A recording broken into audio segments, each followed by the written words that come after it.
Welcome, Money Fitters. It's Beth. Welcome to my channel, where it is my mission to help you get and stay connected with your company, help you understand what your company is trying to tell you.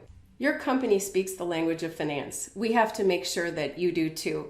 In this series, we'll explore some financial jargon that's floating around out there and help make the concepts a little more approachable. The word of the day is accrual. So I'm out of town, client visit. End of the day, thought I'd drop by the hotel bar, to gather my thoughts over a glass of wine. This guy in a blue suit slides up, looks me in the face and says, "Hey, you cash or accrual?" I get all offended like, "Hey, it's not like that at all." Turns out there's a CPA conference in my hotel and the poor guy was just trying to talk accounting. So what's that all about, cash and accrual? It turns out that these are two different accounting methods, and you, as a business owner, have to choose which one you're going to use on your tax return, and you can't flip-flop back and forth between accounting methods. You can only pick just one.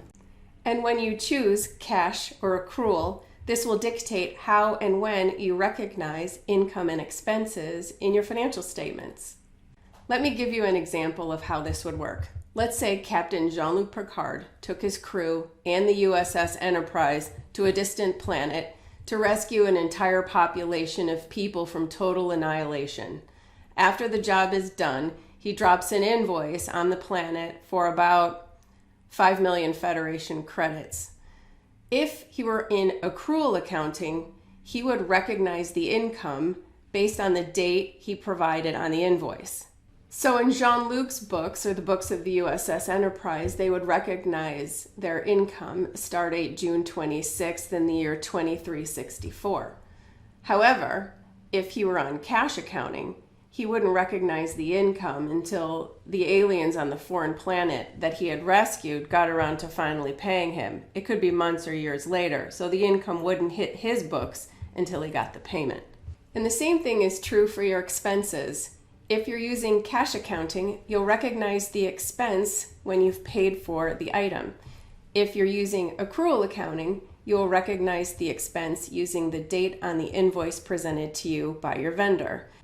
Let's say Jean-Luc Picard and the crew decide to celebrate their victory by picking up a few cases of Romulan ale on their way back from the planet.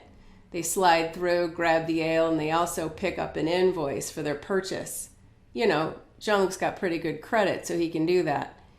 If Jean-Luc Picard is using cash accounting, he won't recognize the expense of the Romulan ale until he pays it. However, if he's using accrual accounting, he'll use the date on the invoice from the Ferengis to recognize the expense. But my guess is he's dealing with the Ferengis to buy Romulan ale. It's probably an under-the-table expense anyway, and Ferengis won't wait to get paid. But I guess that's beside the point. So that's it. Now you know what accrual is. Please subscribe to the channel. We'll be walking through other financial words in the glossary and get you to know a little bit more about what your company is saying to you. You can also visit MoneyFit at bemoneyfit.com.